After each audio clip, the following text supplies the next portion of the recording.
Hari ini kita akan yang pasal 7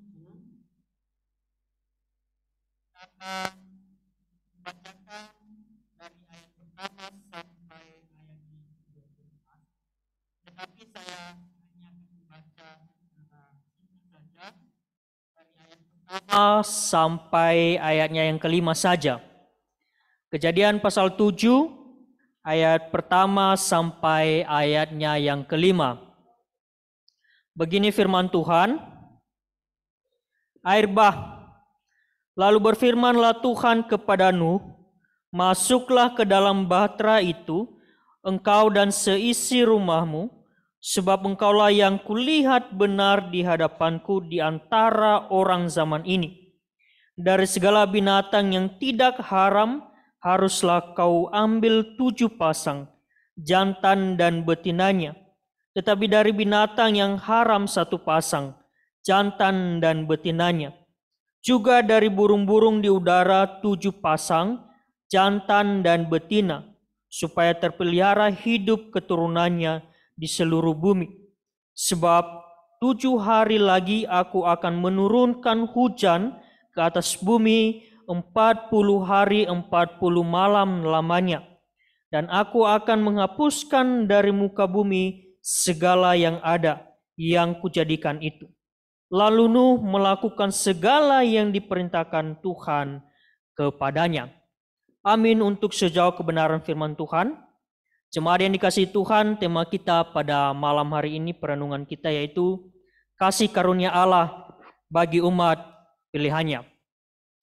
Ya, jemaat yang dikasihi Tuhan, sedikit saya akan mengingatkan bagi kita di dalam minggu sebelumnya di dalam Kejadian pasal 6.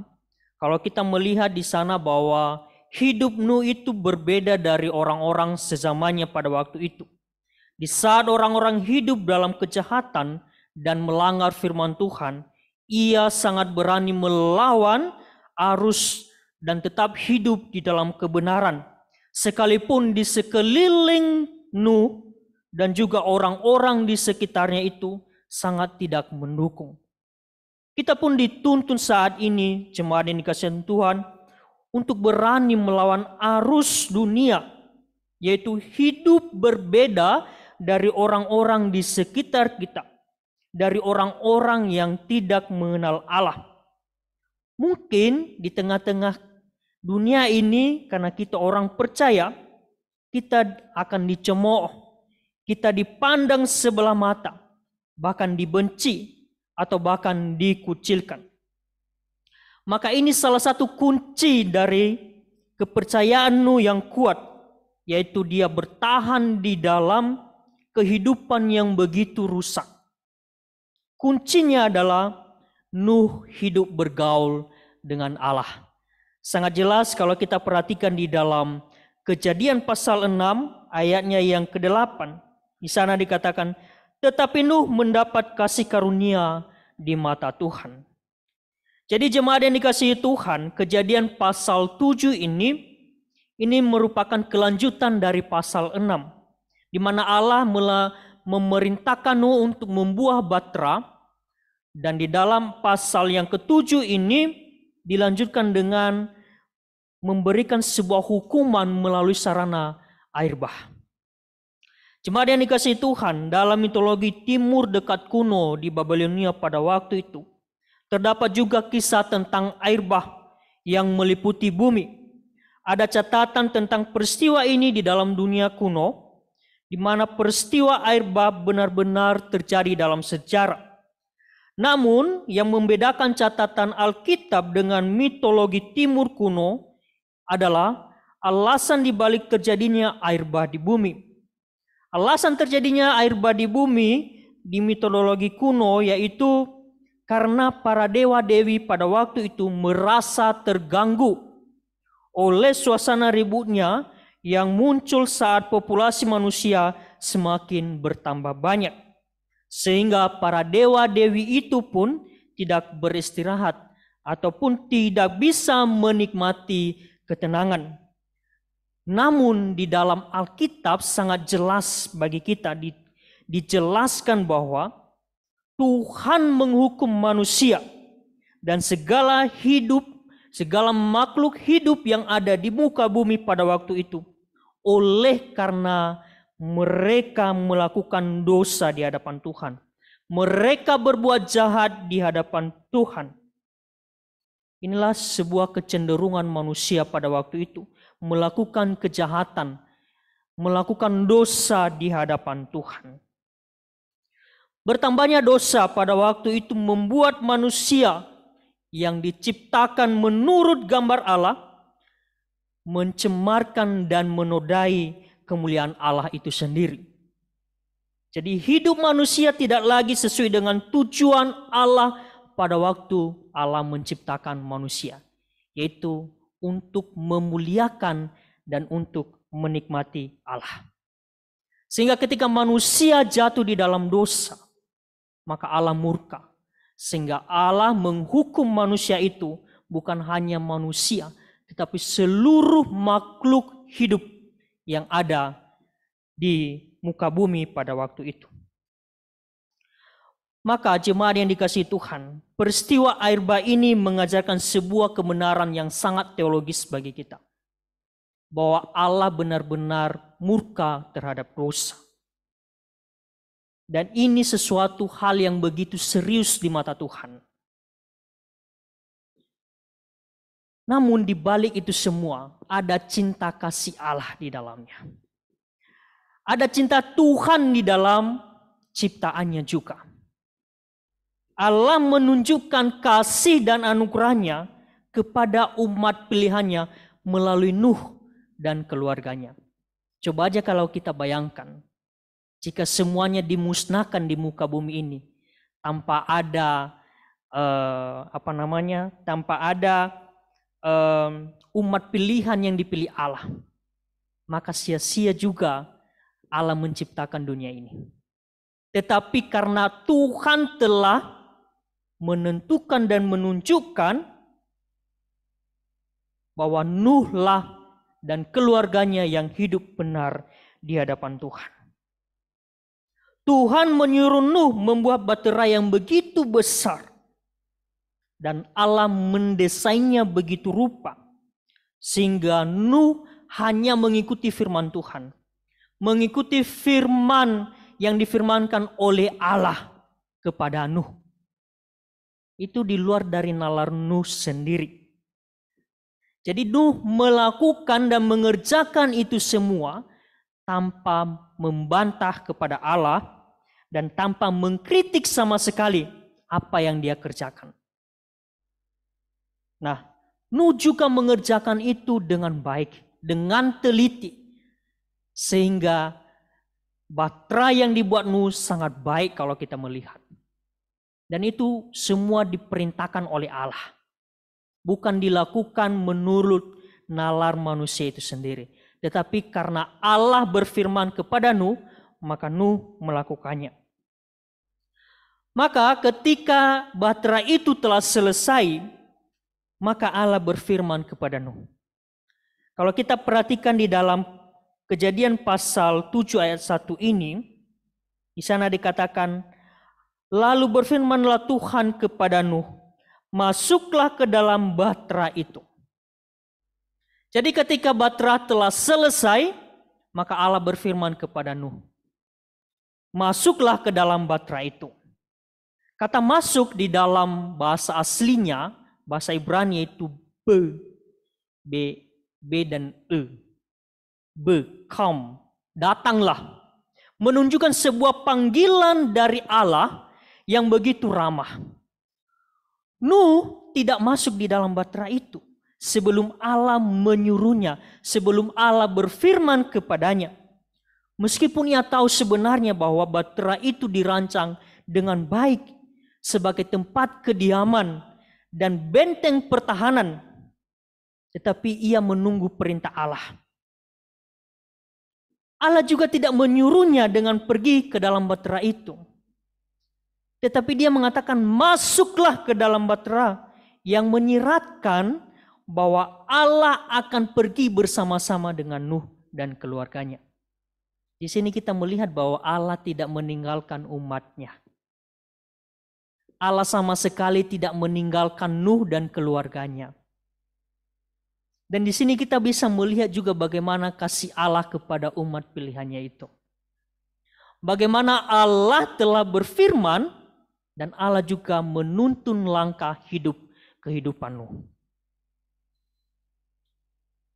Jadi di sini kita bisa melihat juga bagaimana pimpinan dan penyertaan Tuhan di dalam bahtera itu.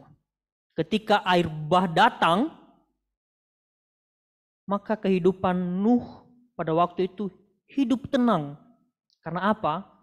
Mereka bersama-sama dengan Allah.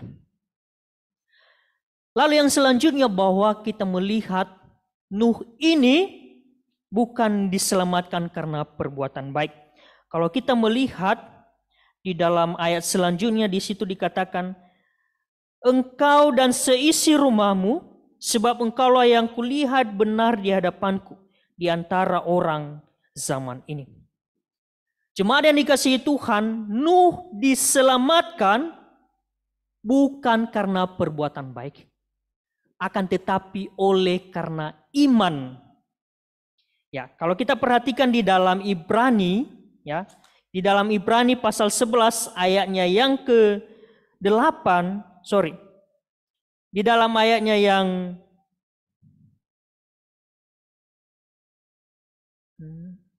yang ke-7, di sana dikatakan karena iman maka Nuh dengan petunjuk Allah tentang sesuatu yang belum kelihatan dengan taat mempersiapkan bahtera dan selanjutnya. Jadi di sana diawali aja karena iman maka Nuh selamat. Jadi sekali lagi bahwa Nuh diselamatkan bukan karena perbuatan baik, tetapi karena iman kepercayaannya.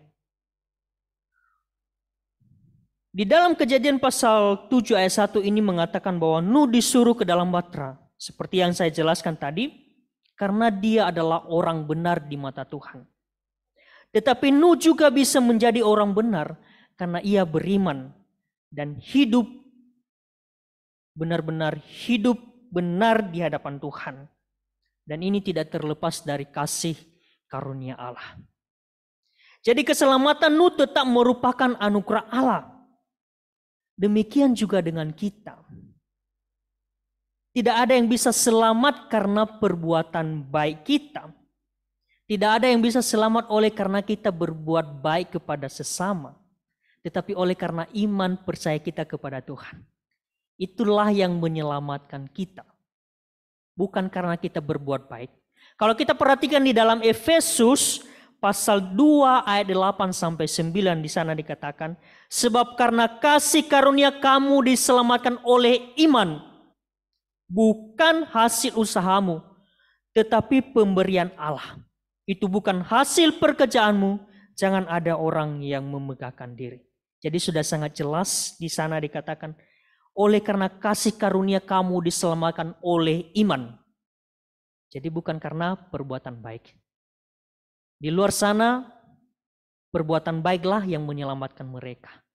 Tetapi kita orang-orang Kristen, orang-orang yang percaya kepada Tuhan, kita diselamatkan oleh karena anugerah Allah, oleh karena pimpinan Tuhan, oleh karena iman percaya kita kepada Allah. Jadi kalau saya dan saudara dan jemaat yang dikasihi Tuhan berusaha untuk selamat dengan berbuat baik dan sebagainya, maka saya dan saudara belum selamat dan tidak akan pernah selamat kalau kita mengejar perbuatan baik itu. Tidak akan pernah selamat. Tetapi oleh karena iman percaya kita kepada Tuhan, maka kita diselamatkan.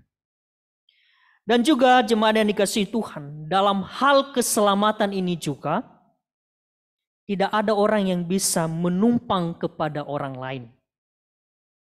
Ini berbicara tentang diri pribadi. Masing-masing pribadi kita. Nuh diselamatkan beserta keluarganya. Pasti kita berpikir, bagaimana keluarganya juga bisa diselamatkan.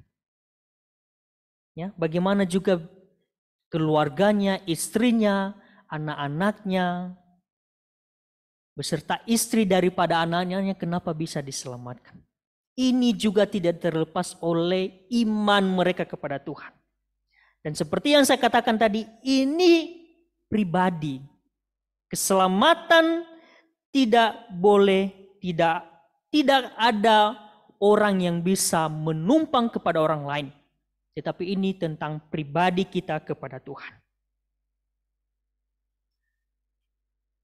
Lalu, bagaimana bisa keluarga Nuh ini bukan yang merupakan orang benar juga, sehingga mereka bisa diselamatkan?